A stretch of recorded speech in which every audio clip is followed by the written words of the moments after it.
Salam sejahtera kami sampaikan kepada Bapak Freddy selaku dosen pengantar ilmu komunikasi bisnis. Pada kesempatan kali ini, saya beserta kelompok saya akan mempresentasikan ide bisnis yang telah ditugaskan oleh Bapak kepada semua anggota kelas. Ide bisnis kami merupakan GoDebris. GoDebris merupakan salah satu usaha di mana kita akan menggunakan upaya transportasi untuk mendaur ulang puing-puing bencana alam sebagai materi-materi untuk membuat materi-materi bangunan baru.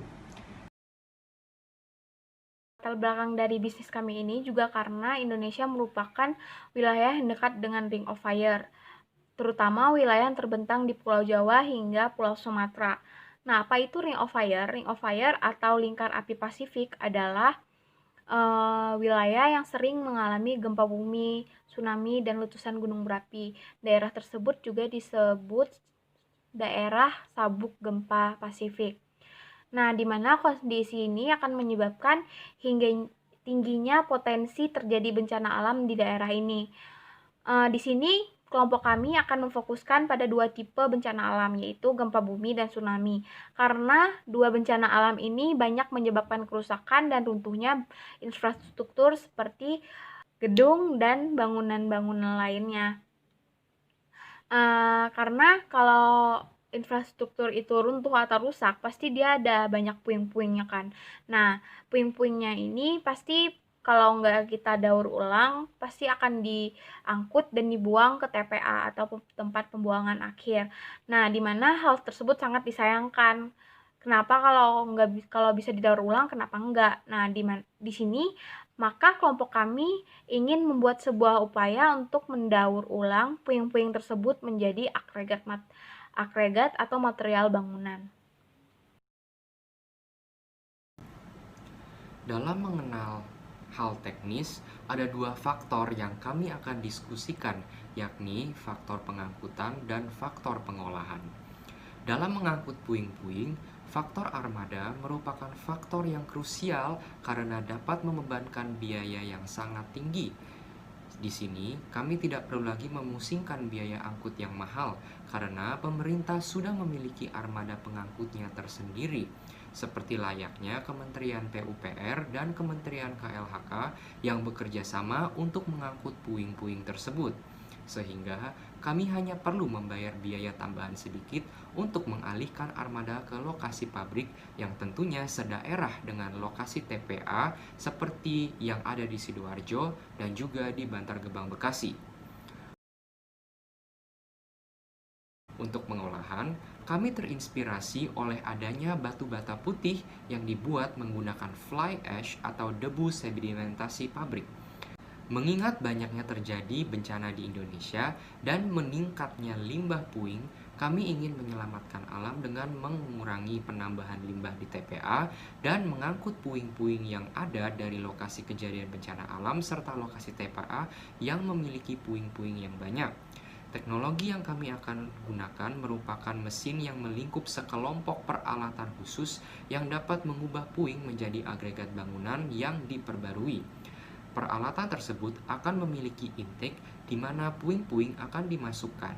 Setelah itu, puing-puing tersebut akan dihancurkan di bagian crusher atau penghancur di mana puing-puing akan menjadi agregat yang lebih kecil seperti halnya perbatuan ataupun pasir.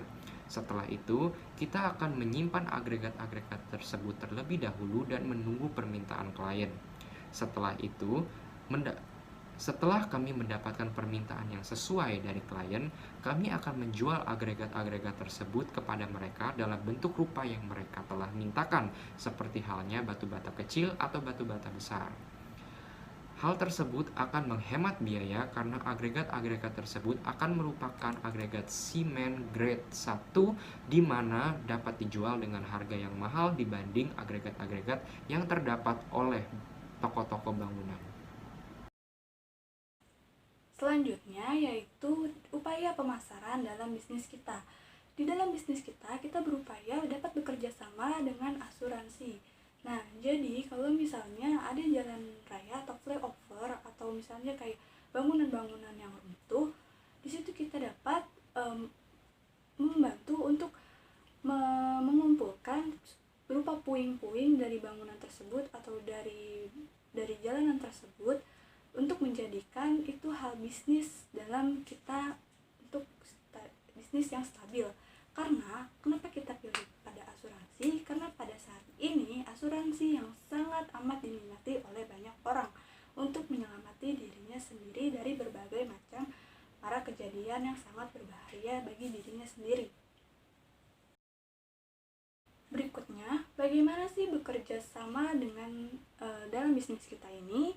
Di sini kita bekerja sama dengan PUPR atau pekerja umum dan perumahan masyarakat untuk mendapatkan ACC-nya. Di mana yang kita tahu maksud, tugas, dan fungsi dari PUPR ini sebagai berikut. Nah, salah satunya itu yaitu melaksanakan bimbingan teknis dan supervisi atas pelaksanaan urusan kementerian PUPR yang ada di daerah itu tersebut.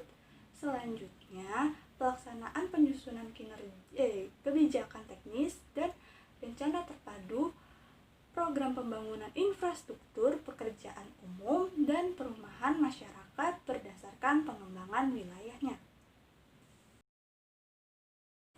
Berikutnya, pendanaan yang dilakukan dalam bisnis kita, yaitu kita dapat melakukan pengajuan proposal ke IIF, Indonesia Infrastructure Finance, yang dimana kita tahu mereka sering melakukan pendanaan dalam proyek-proyek guna untuk membangun infrastruktur yang ada di Indonesia ini. Sebagai halnya, IIF bekerja sama dengan PT PP Infrastruktur untuk proyek sistem penyediaan air minum yang ada di Gresik, Jawa Timur, dengan kapasitas airnya 1000 liter per detik. Ataupun IIF ini bekerja sama dengan PT-PT infrastruktur yang besar di Indonesia untuk menyediakan infrastruktur untuk memajukan negara Indonesia ini sendiri.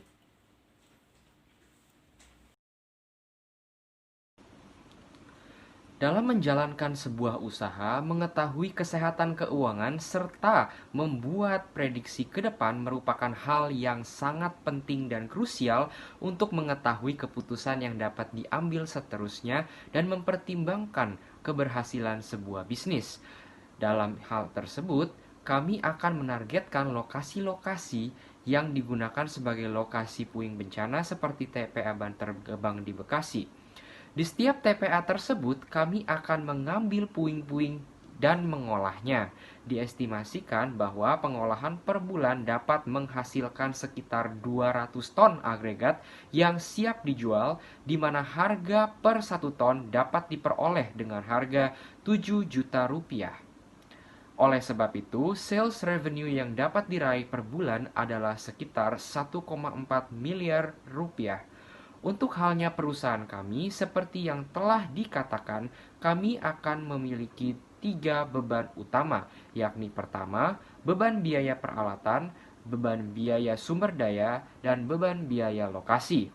Untuk menunjang usaha kami berencana untuk memiliki lokasi pabrik di Bantar Gebang, Bekasi, serta di Sidoarjo, di mana kedua tersebut adalah lokasi-lokasi yang umum digunakan sebagai lokasi-lokasi pabrik.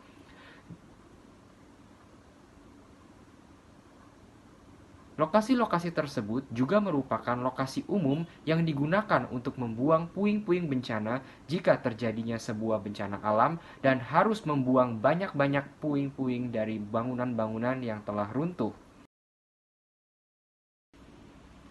Peralatan berupa mesin utama yang akan kami gunakan merupakan peralatan penyewaan. Biaya penyewaan mesin tersebut diperkirakan sebesar sekitar 200 juta per bulan secara keseluruhan dari 2 pabrik. Untuk membangun pabrik, biaya dapat disponsori oleh Indonesia Infrastructure Finance atau IIF, karena upaya tersebut termasuk dalam upaya pembangunan ekonomi Indonesia. Sebagai operasional, kami akan menargetkan sekitar 70 orang per pabrik. Dalam arti, secara keseluruhan kita akan memiliki 140 orang. Di setiap pabrik kita akan memiliki sekitar 10 tenaga ahli, 50 tenaga buruh, dan 10 lagi sebagai tenaga administratif.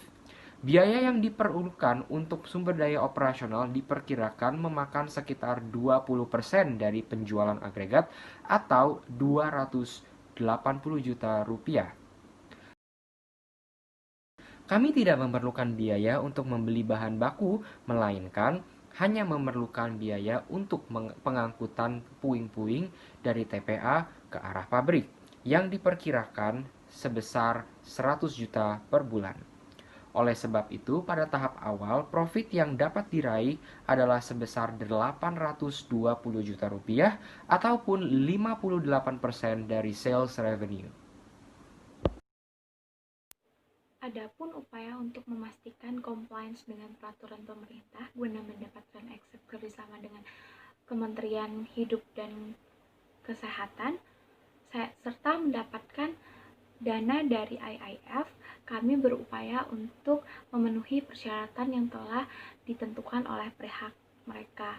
Salah satunya adalah untuk memiliki izin ke lingkungan atau dokumen AMDAL, upaya pemantauan lingkungan atau UKPL-UPL, dan sertifikat kehijauan atau Green Certificates untuk memastikan bahwa usaha kami tidak akan berdampak buruk bagi lingkungan masyarakat, melainkan memberikan dampak yang baik bagi lingkungan kehidupan mereka.